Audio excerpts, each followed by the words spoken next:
저 같은 경우는 그랬어요. 한 20대 중반쯤에 회사가 뭐 어떤 상황이건 간에 나랑 아무 상관이 없었어. 회사는 그냥 나한테 돈만 주는 존재였고 나한테 일을 막 시켜? 그러면은 나 이때 나가기 싫은데 굳이 나를 불러? 좀 꼴받는데?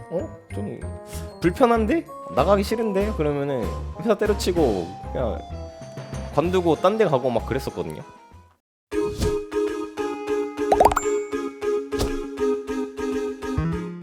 직장 상담도 가능한가요? 요새 일본 직장에 들어가는데 너무 비정상적이라 녹음하고 기록까지 해두고 있습니다. 일단 저거 지금 어떤 상태이신지를 쭉 이제 메모 같은 데 쭉 적어두셔가지고 한 번에 보내주시면은 한번 제가 한번 보도록 하겠습니다. 네. 근데 뭐랄까 채팅을 계속 나눠가지고 파파파파파팍 하시면은 이 흐름이 완전히 끊겨가지고 한 번에 적어주시면은 감사하겠습니다. 알파님하고 같은 전기공사사인데 오늘 놀란 게 사장이 아침까지 술 먹고 운전하더라고요. 그거는 종종 있습니다. 네, 하면 안 되는 거긴 한데 좀 뭐랄까 이 현장직 사장 같은 경우가 현장직 회사의 사장님들은 좀 그런 경우가 좀 있어요. 네. 한국인으로서는 좀 상상도 하기 어려운 좀 그런 부분이긴 한데 종종 있습니다. 제가 그걸 옹호하는 건 아닌데 종종 있어요. 당연히 놀라겠죠. 뭐 그게 제가 상식적이라고 일본에서는 그게 상식이다라고 얘기하는 것도 아니지만은 저도 많이 놀랐습니다 처음에. 이거 말고도 사장이 착취하는 느낌이 들더라고요. 일주일 내내 출근했는데 그 사이에 야간 작업 두세 개 넣길래 증거 모아서 노동청에 신고하려 합니다. 야간 작업이라서 그냥 밤 늦게까지 12시 넘어서까지 이제 그런 작업을 말씀하시는 건가요? 근데 아무 말도 않고 그렇게 막 넣는 거면 좀 그런데 저희 회사 같은 경우는 뭐 일단 물어보거든요. 이때 야간 작업인데 나갈 수 있냐 그렇게 물어보고 강제하는 느낌은 없어가지고 야간 작업을 하면은 야간 수당 같은 것도 다 나오고 잔업 수당도 다 나오고 하는데 오후 8시부터 4시 5시까지요? 완전 그냥 야간 작업이네요 진짜. 일 끝나고 넣는 거죠 그거를. 출근은 출근대로 하고 정상 출근하고 오후 8시부터 새벽 4, 5시까지 추가로 근무를 하는 걸 얘기를 하는 거죠. 그거는 좀 너무 심했는데? 그냥 그렇게 하고 거기에 대한 금액을 전부 다 지불을 한다고 하면은 저는 뭐 나쁘다고 보진 않거든요. 그러니까 뭐 아무런 의사도 묻지 않고 그렇게 넣는 거면은 당연히 뭐 좋지는 않지만은 금액을 만약에 다 지불을 한다. 그만큼의 급여를 준다라고 하면은 저는 괜찮다고 본다기보다는 이해는 할 것 같아요. 왜냐면은 저도 사람을 쓰면서 일을 시켜본 입장에서 이 회사를 유지하기 위해서는 아니요 오후 7시 8시에 불러서 새벽 4, 5시까지 하고 다음날 점심에 부른다던가 합니다. 다음날 점심 그거는 노동청에 신고할 것까지는 아니라고 보는데 뭐 그쪽 사장님 편을 들기보다는 아침에 출근하는 게 아니라 다음날 점심이면은 충분히 잘 시간을 주는 거라고 저는 보긴 하거든요. 그러면은 그게 이제 강제라 가지고 나 하기 싫은데 왜 그거를 시키냐라고 하시면은 굳이 그 회사를 안 다니셔도 될 것 같고 그러니까 제가 왜 이 이야기를 왜 하냐면은 회사가 따고 싶은 일만 딸 수가 없단 말이에요. 그리고 자기가 이미 고용한 일꾼이 있기 때문에 그 일꾼을 사용을 해야 되고 써야 되고 이 회사 입장에서 생각을 해보면은 저도 제가 사람을 쓰면서 느껴본 게 일을 땄는데 이 일이 새벽에밖에 못하는 일이야. 그러면은 시키긴 시켜야 누군가를 시켜야 돼. 이미 번아웃이 한 번 와서 출근 못한 적이 있음. 그거는 이제 어쩔 수 없죠.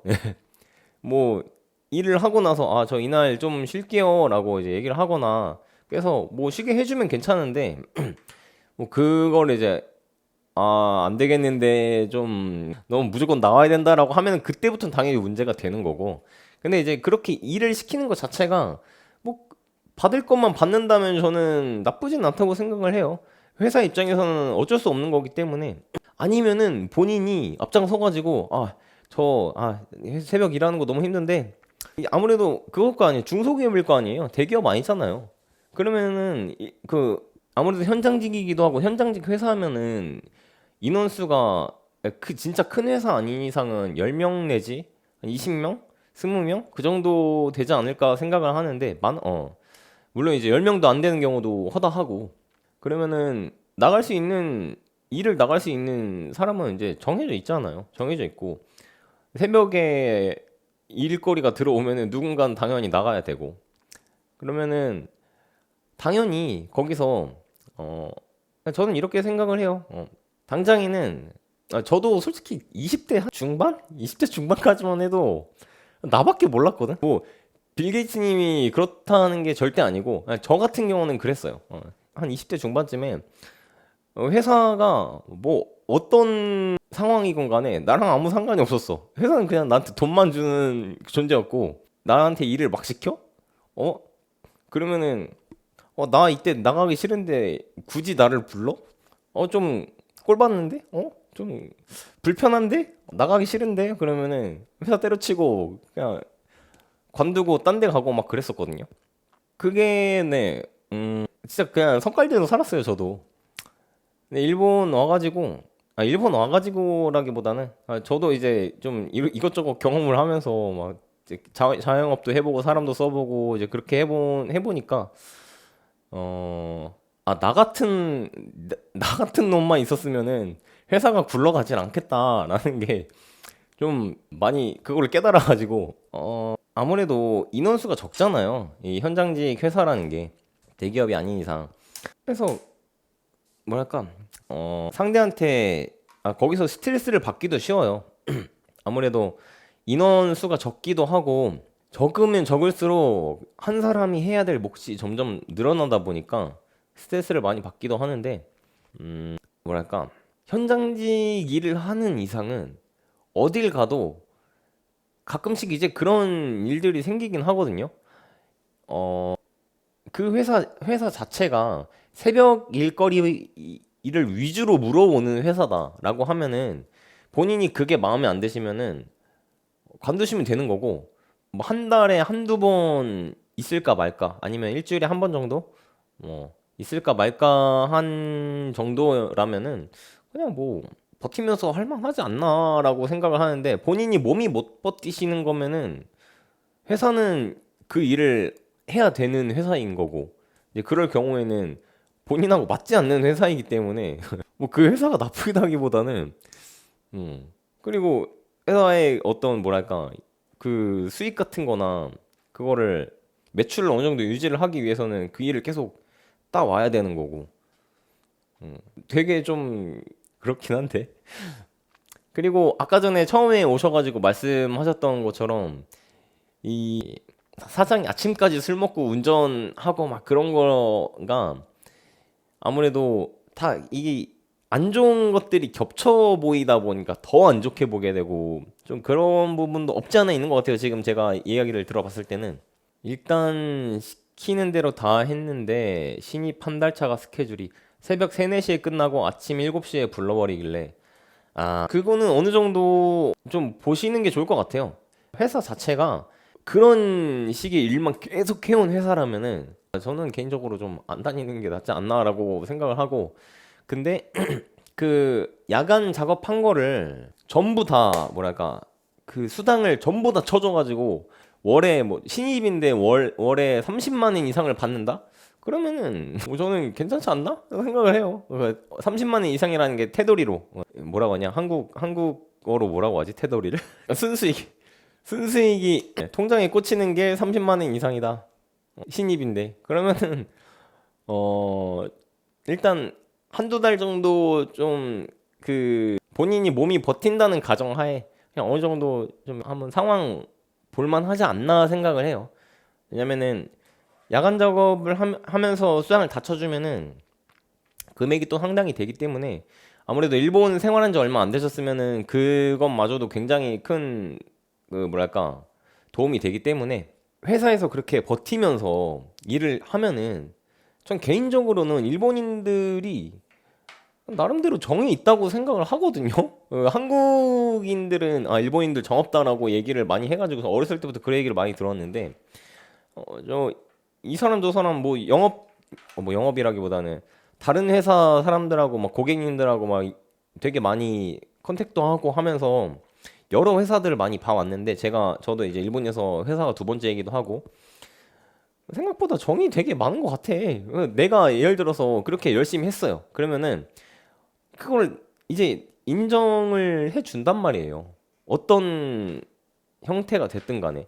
뭐 급여를 올려준다든지 아니면은 내가 그렇게 열심히 하고 나서 나중에 뭔가를 하려고 할 때 이제 회사 쪽에서 좀 도움을 많이 준다든지 뭐 되게 뭉뚱그려서 얘기하는 거긴 한데 어떤 형태로든 저는 돌아온다고 생각을 하거든요. 그 사장이라는 사람이 정말 딱 봐도 좀 비인간적인 사람이 아닌 이상은. 근데 아무리 봐도 이 사장한테 장점이라는 게 전혀 느껴지지 않는다. 그러면은 일찌감치 갈아타시는 게 좋지 않나 생각을 해요. 근데 그 사장의 주변 인물들도 좀 보시는 게 좋지 않을까. 회사에 넘버 2도 있을 거 아니에요. 넘버 2와 사장은 어떤 식의 관계를 가지고 있나, 신뢰 관계가 있나, 그런 것들을 좀 주변을 좀 같이 보시면서 이 사람이 원래는 되게 안 좋은 사람이라고 생각을 했는데 누군가한테는 좀 신임을 받고 있네? 좀 그런 부분이 있으면은 왜 그런 게 있는가를 좀 더 보시면서 거기서도 또 얻어갈 게 분명히 있을 거거든요. 직원이 저 포함 2명입니다. 그러면은 어떻게 들어가셨는지 모르겠는데 지금 뭐 알바로 하시는 건 아니죠? 전기공사사가 원래 그런 건가요? 아니요. 꼭 그렇다고 보진 않습니다. 저희 회사하고 좀 분위기가 많이 다르긴 하네요. 근로계약서도 복사본을 받은 적이 없네요. 그래요? 근로계약서를? 너무 좀 야맨데? 그러면은 그렇게까지 수상쩍은 부분이 많은 회사라면은 직원도 너무 없고 근데 반대로 보면은 좀 그것도 있거든요. 직원이 별로 없다라면은 그건가? 좀 신생 회사 느낌인 건가요? 회사는 회사인가요? 그게 있거든요. 일본에서는 기업으로 전환을 하면은 세금적인 측면에서나 되게 장점이 많기 때문에 개인 사업자도 그렇게 직원 조금 생기다 보면은 그걸 회사로 돌리는 경우가 꽤 있거든요. 상당히 많거든요. 그래서 신생 회사 같은 경우에는 제가 감히 이런 말씀드리기 좀 어떻게 보면 죄송스러운 말씀이기도 하지만은 제가 스타트 기업이잖아요. 스타트업. 거기서 좀 그리고 직원이 만약에 적잖아. 2016년에 만들어졌는데 10년 지난 곳인데 직원이 본인 포함 2명이라고요? 그러면 그거를 한번 봐주시면 좋을 것 같아요. 사장님이 어떤 식으로 현장을 뛰어다니고 일 처리는 어떻고 지금 전기 일이 일본에서 지금 그 회사가 처음이시면은 좀 애매하긴 한데 뭐 다른 데서 전기 일을 경험을 해본 적이 있다. 현장 일을 경험을 해본 적이 있다. 그러시다면은 그 사장님이 일을 하는 모습을 보고 이 사람 일 잘하는데 라고 느낀다면은 저는 지금 그렇게까지 나쁘진 않지 않나 생각을 해요. 특히 이제 야근 수당을 안 쳐주면은 모르겠는데 그걸 쳐준다? 그러면은 거기서 버티면은 상당히 괜찮지 않을까 생각을 합니다. 아무래도 인원이 적기 때문이만큼 한 1년 버티잖아? 그러면은 아마 오른팔이 될 가능성이 높거든요. 조금 관계 잘 하고 하다 보면은 이제 그 밑으로 사람이 점점 늘어나면 늘어날수록 본인은 훨씬 더 편해질 거예요. 이거는 팩트라 가지고 지금 당장이야 힘들겠지. 근데 그렇게 되면은 훨씬 더 안정적으로 좀 할 수 있게 일본 생활 자체를 안정적으로 할 수 있게 되지 않을까 생각을 합니다. 실력이라 그닥인 것 같아요. 가스라이팅도 심하고 정신적으로 더 힘든 것 같아요. 네. 그러면은 때려치세요 그냥. 정신적으로 그렇게까지 힘들게 하면은 오히려 그런 게 있거든요. 이제 몸은 되게 힘든데 멘탈 케어를 잘 해주는 사람들이 있어요. 쉬는 시간마다 음료수 사주면서 막 뭐 대화 건네고 밥도 사주고 이제 그런 사람들도 있어가지고 반면에 아무것도 안 해주고 일만 시키고 관계에 대해서도 아무런 신경도 쓰지 않는 그런 사람들 같은 경우는 돈을 많이 준다고 해도 저는 그런 회사는 안 갑니다.